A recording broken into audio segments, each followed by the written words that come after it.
here today, Greg Taylor, part of a long-standing Treasure Island family, Taylor Beach Rentals. Everybody's heard of that or has rented a cabana at one time or another.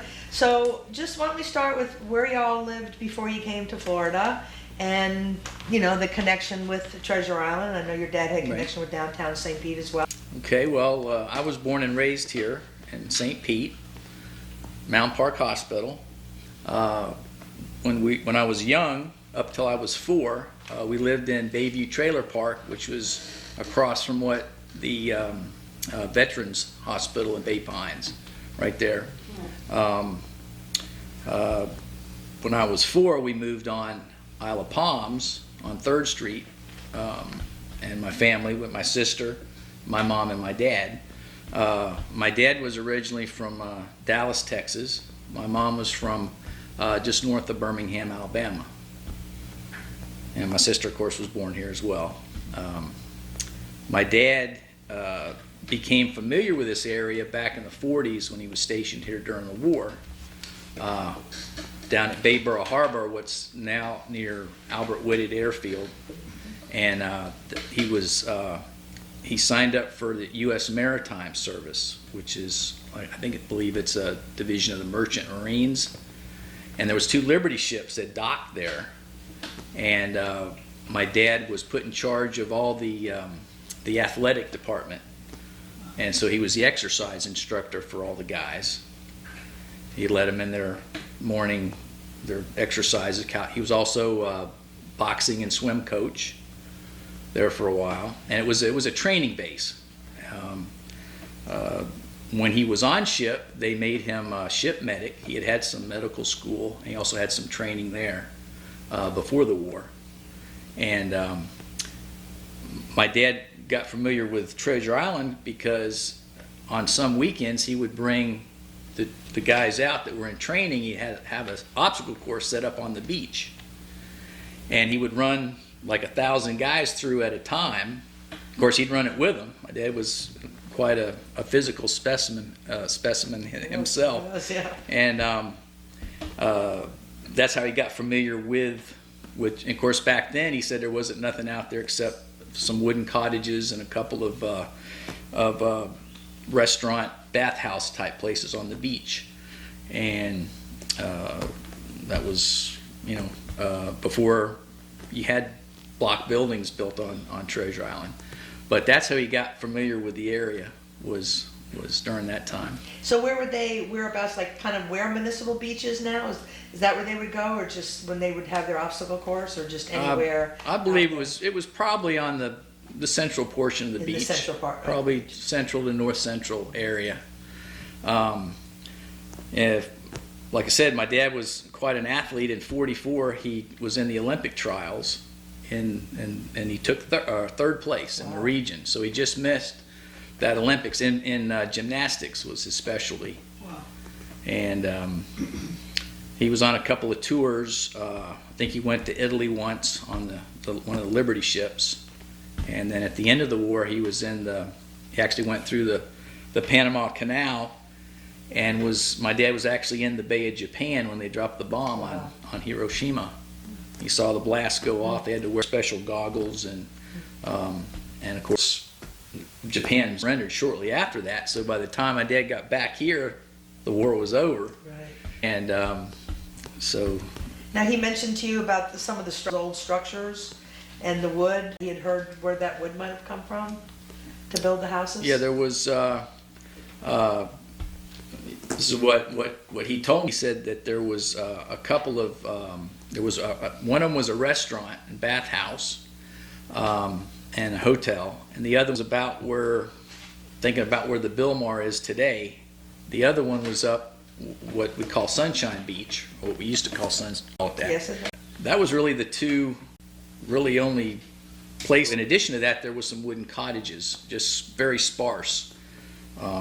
And he said that they built those structures from wood that they had barged down from Cedar Key.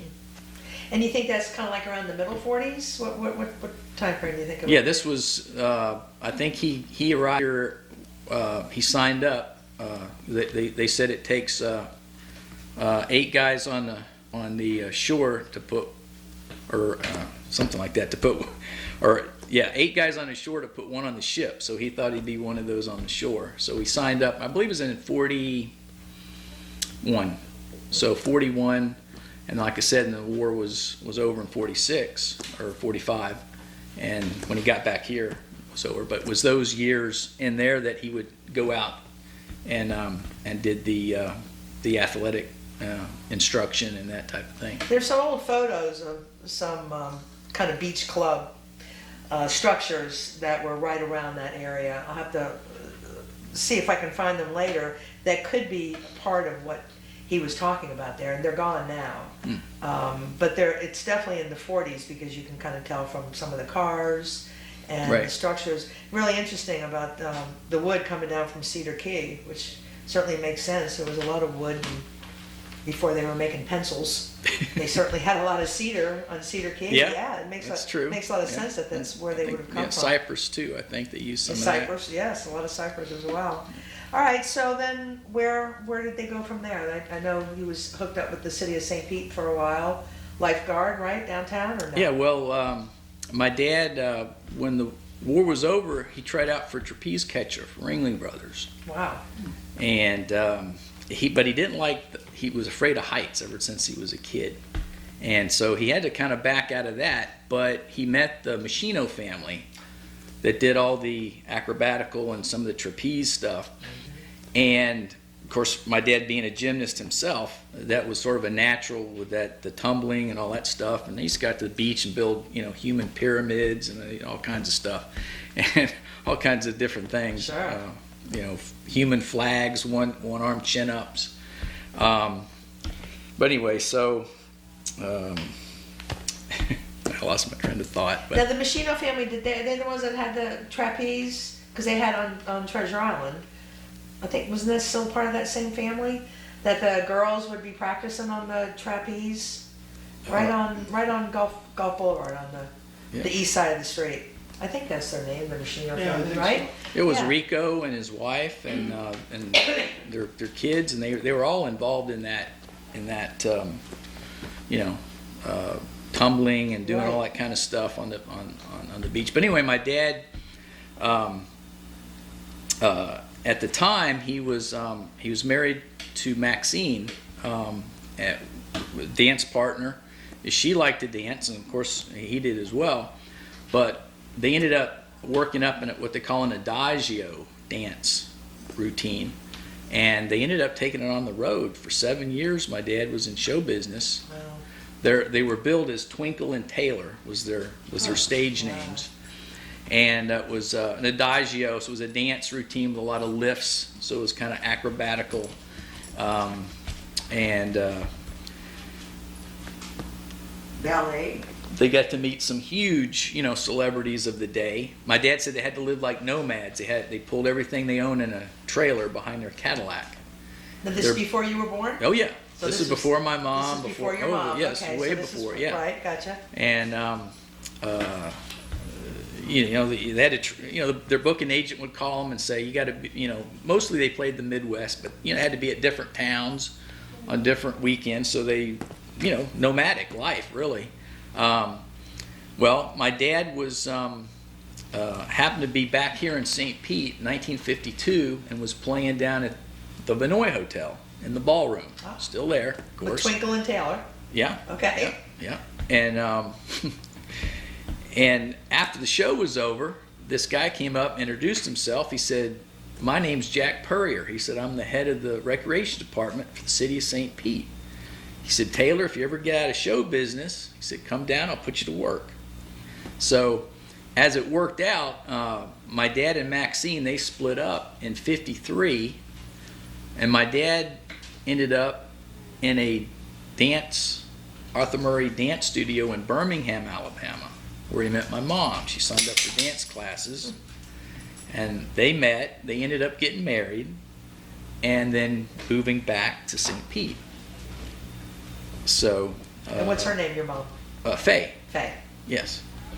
So, of course, my dad, he knew about the job offer. So after they after they moved down here, he got back with Jack and he said, is that job offer still good?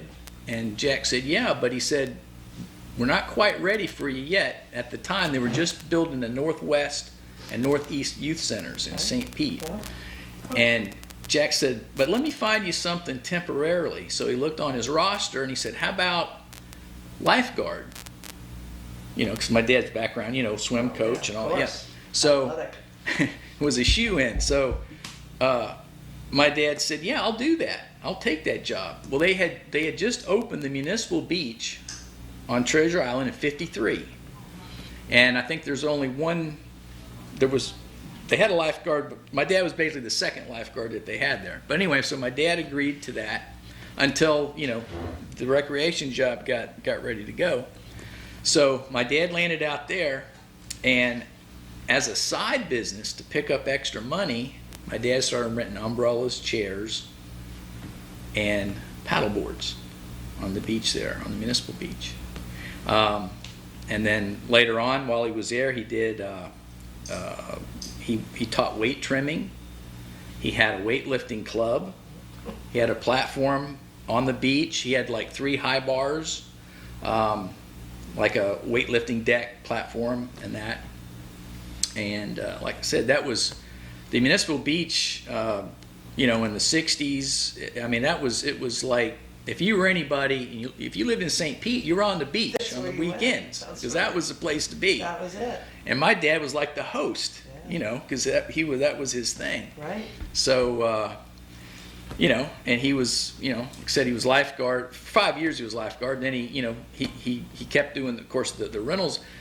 Getting back to Jack Purrier, when the big job was ready to go, my dad turned him down. He said, Jack, he said, I'm going to stay out here on the beach. Wow. I found something I really enjoy doing, which ended up being, the beach rentals was my dad's 72nd job in his lifetime. Really? Yes. So, you know, jack of all trades and that type of thing. Of course, he grew up during the Depression, so, you know, he had probably a dozen jobs before he was 20. Wow. But, yeah, so, you know, 72 jobs. And, of course, that's the job he had for 50 years. So he And finally where found were you- his niche. Where were you all living at that time? So he's being the lifeguard Yep. now. I'm 53. Where were y'all? Well, I wasn't born yet. I wasn't born until 57. Right. And like I said, I was over in Bayview Trailer Park. Okay. We moved on the island in 61. In our 61. family. And we moved on 3rd Street on Isle of So, Palms. Isle of Palms. Okay. And then in 68, we moved into our family home on 8th Street on Palms, Oh. which my dad had bought a lot back years before on 8th Street, and he had our family home built on that lot, and we moved in that in 68. Oh, okay. And so what was he doing? So he was, by 68, he was strictly doing the rentals. Well, yeah, Right. he retained, actually, my dad got he actually was awarded the food concessions for the city Oh. of St. Pete. Okay. At He the put in a municipal bid. beach. He put in a bid for that. Unfortunately, the two cities were at war with each other. Were they? They probably still are, but anyway, the city of St. Pete and the city of Treasure Island. My dad, you know, at first he couldn't get. They wouldn't issue him an occupational license to. You know, my dad had big plans for the building. Finally, through negotiation, they worked that out, and my dad got his occupational license, but then he couldn't do anything to the building. He wanted to put in a full grill, swimming pool, Oh. an extended, actually the dance, because the dances were getting huge. You know, Right. they even used before the Howard Johnson was built across the street, they used all that for parking. For parking. That's So right. parking's always been a problem, Yes. probably, you know. Yes. But anyway, so my dad actually built a patio or concrete dance Mm-hmm. floor.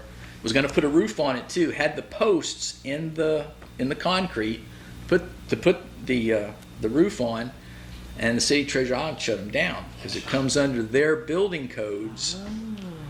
They've been doing it. They didn't make them rip out the slab, but they did make them cut the posts off at the slab. And you can go out there today. It's still there. You can go out there and you can see those where they patch those post holes. Yeah.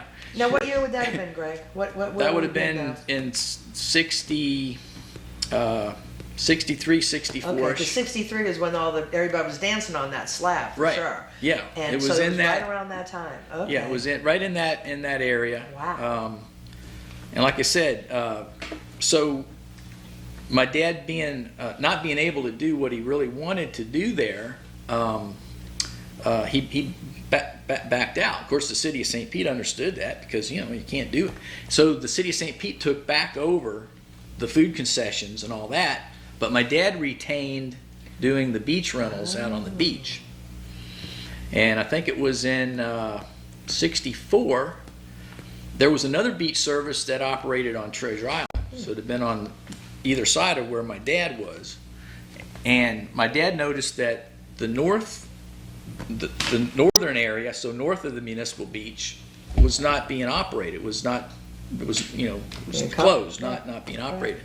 So he sent a letter of interest to the city of Treasure Island expressing his interest in operating that section if nobody else wanted to do it.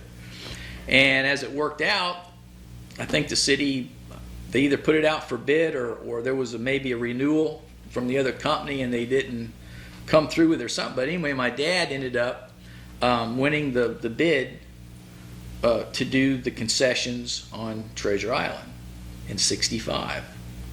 Wow. And all the way north? From 104th Avenue to 119th Avenue. Okay. So that would be what today is probably the Publix. Okay. And going down to where the Voyager Marriott, the Residence Inn is now. Right. Oh. Yeah. Wow. About the length of that, of when they built the sidewalk in there. I think that sidewalk was about 8/10 of a mile. That's what I heard. Right. So he still had the municipal beach. Yes, yeah. Okay, then he got that extra. Mm-hmm. Yep. And then. Oh, he had, at probably in just 60, maybe a year or so after that, he also attained parts of Paso Grill Beach. Oh. Behind St. Pete Beach, behind the what was the Aquatarium. Aquatarium. Mm-hmm. Had the rentals behind there, all of Fort DeSoto Park for about 5 years.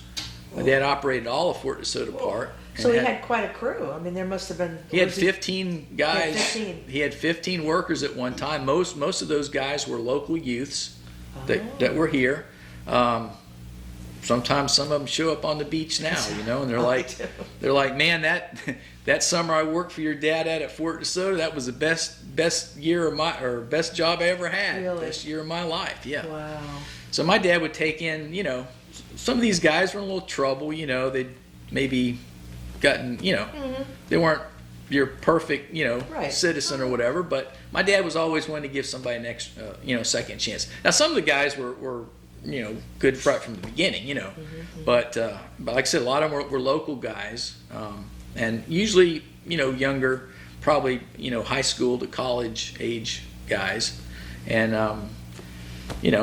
like I said, some of them come up today and they're like, your dad, he kind of guided. Yeah. Well, some of them were, like there was a couple of them that kind of wayward from broken homes and stuff, and my dad kind of took them under his wing, and they're like, I'm doing what I'm doing today because of your dad and his guidance. And wow. so. And what were you working for him as well? When did you? I started working for my dad in '68 when I was 11. Oh. That first summer I worked for him on the beach. Right. He gave me a row. In fact, I was on the municipal beach. He gave me a row of umbrellas to operate, about 30 of them, and that was my summer job. Wow. And of course, after school, I would help him. When I was in school, but that was my summer job, and I continued that. Got a lot of dates, I'm sure. Oh yeah. Yeah. Yeah, I thought I was a big shot out there on the beach. Yeah, I bet you were. But And was your mom involved too with the business? my mom was never involved in the business, but she was very active in the Treasure Islets. Oh, she was? She was president of the Gulf Beaches PTA. Oh. And my dad and my mom taught 8th grade dance cotillion at a lot of the local schools. Did they? And many times at at the Treasure Island Auditorium. Wow. And of course, when I got to 8th grade, that was in the 70s, and I got to go through it as well, So Wow. the kids are like, "Hey, your mom and dad, they're," And of course, a lot of dance exhibitions, and Christmas. They had Christmas parties, and the city would put on, and a lot of times my mom and dad would be involved in those things. Wow. And did your dad, the business, did it go pretty smooth with the city of Treasure Island for the most part? Oh yeah. With what he's doing, and not hassled about No. how he ran the business, or it was all good?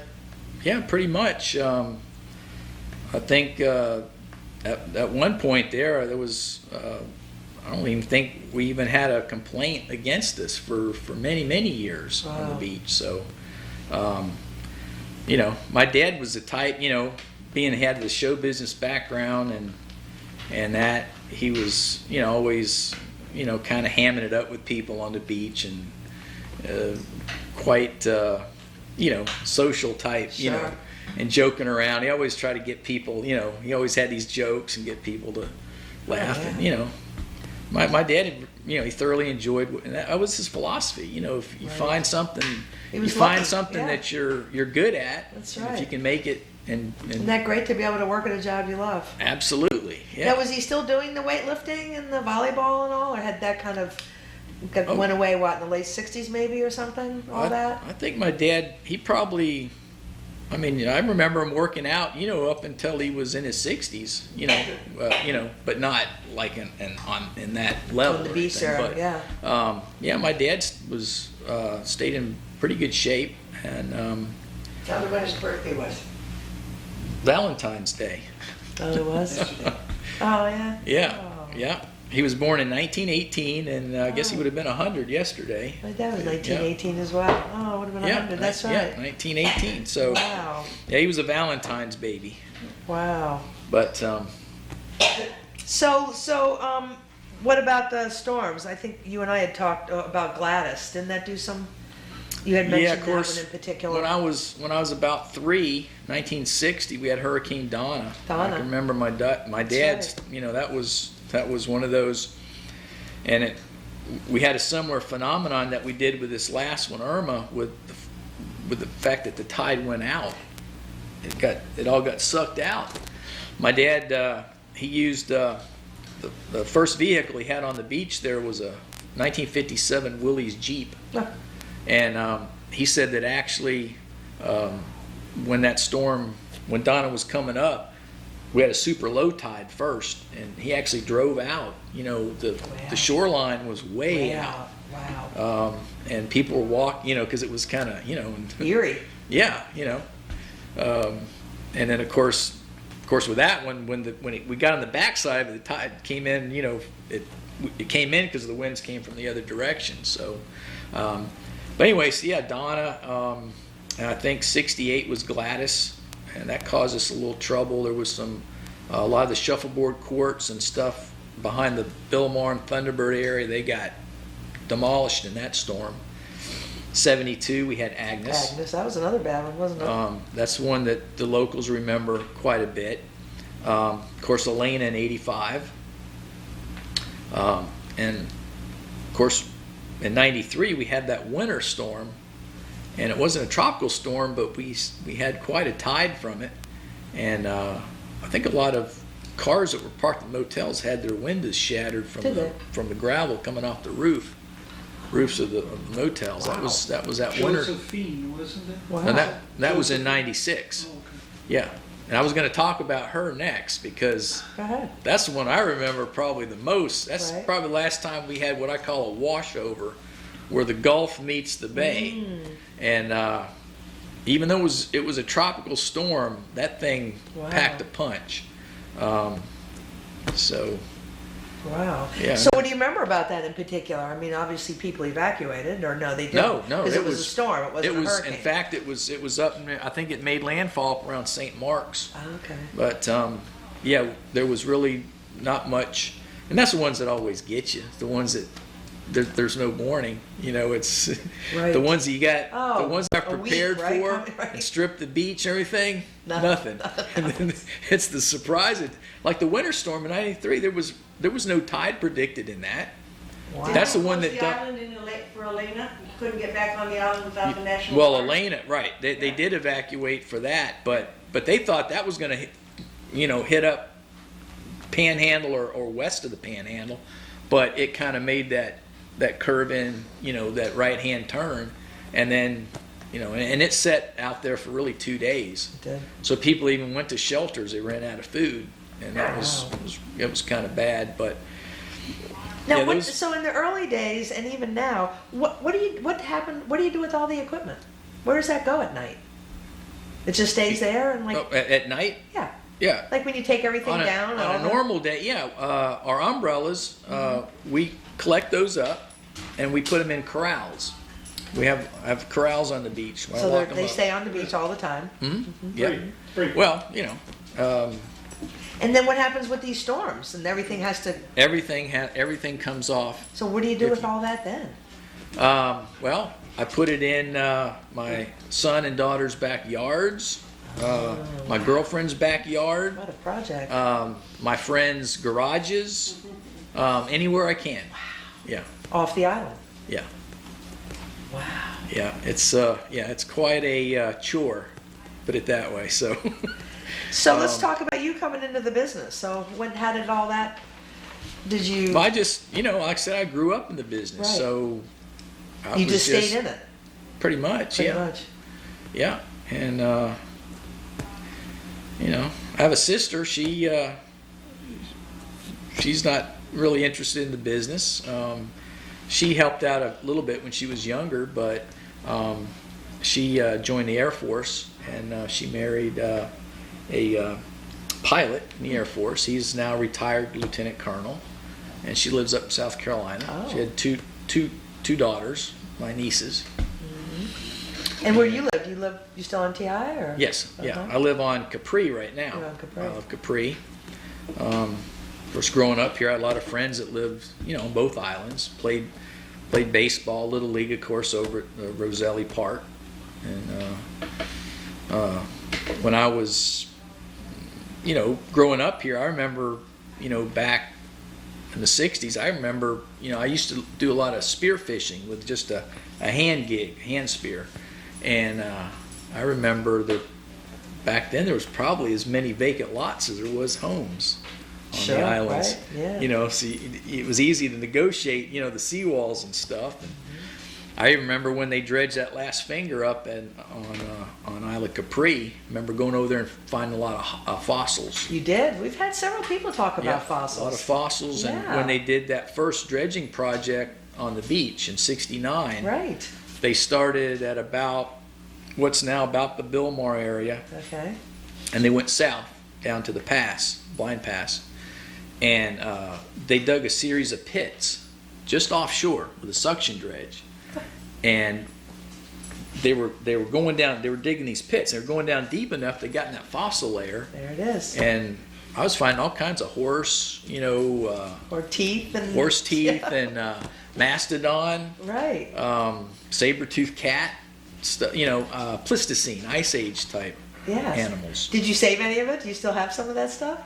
Actually, I gave most of my fossils to one of my sons, Okay. Joe. Yeah, he's the one that showed the most interest in that stuff, and We had an interview with Bob Salerno. Did you ever know him? I don't know how age-wise. I'm not we're sure you all are, but they own the Suncoast Motel on TI.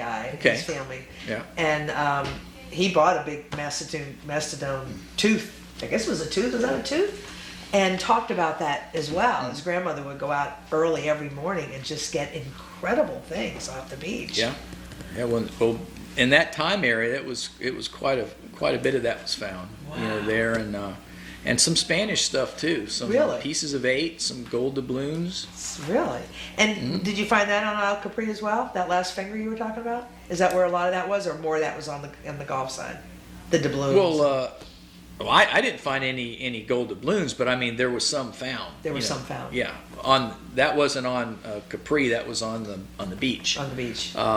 When they did the dredging project, in the Sunset Beach area. Basically, that's where Where it did you was. go So, to school? Bogosiega High School, And what year class of? 75. Everybody we were interviewing went to Bogey. My alumni Yeah, of as well. course. Yeah, Yeah. of course. Yeah. Lived out here on the beaches, that's where you went. And so, do you love what you do as much as your dad loved what he did?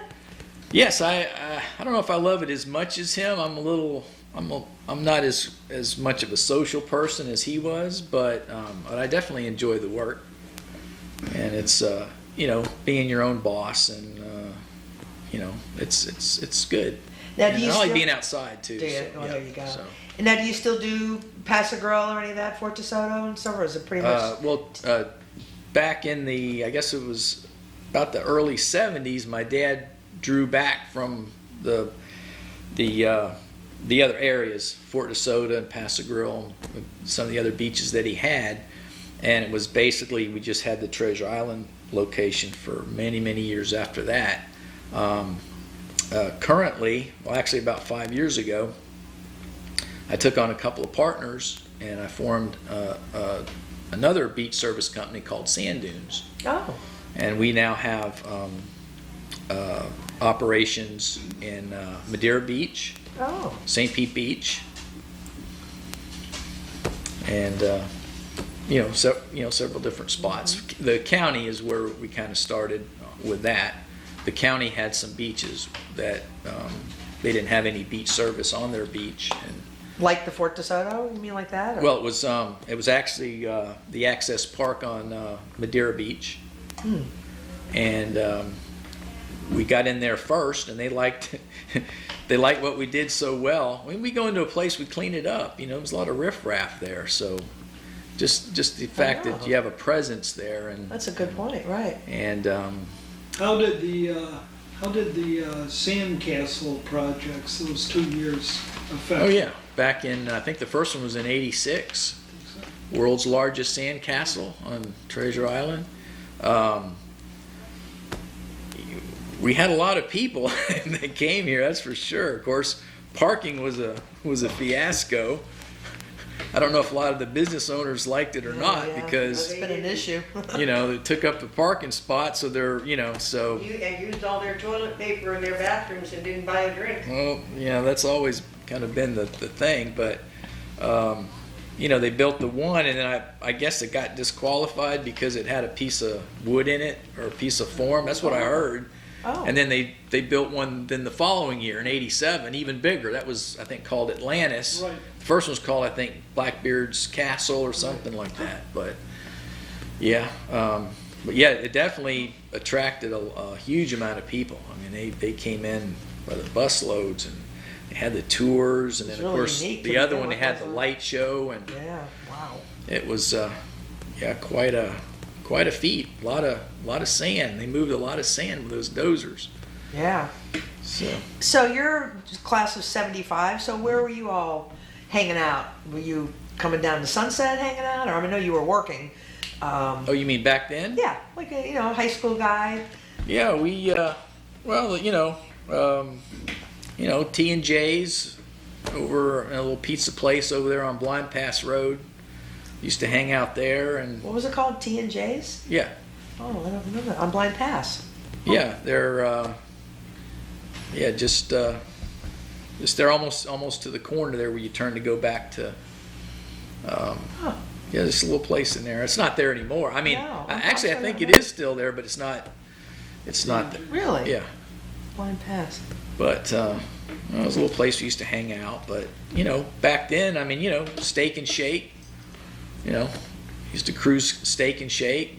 And guys used to go out with their muscle cars and race that quarter-mile strip they had out marked off at Terra Verde. Okay, there you There, just before you get out to the Fort area. Right. Fort DeSoto. go. Yeah. Right. Oh, that's where you were doing your speeding out there? Well, there's no cops around, so you go out there, and or maybe they knew, but they didn't. They turned a blind eye. But We hope you enjoyed the history and the tales of Treasure Island.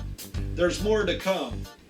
We have over 57 hours of the tales of Treasure Island. So as soon as we can get them to you, we will. Thanks for watching Tales of Treasure Island.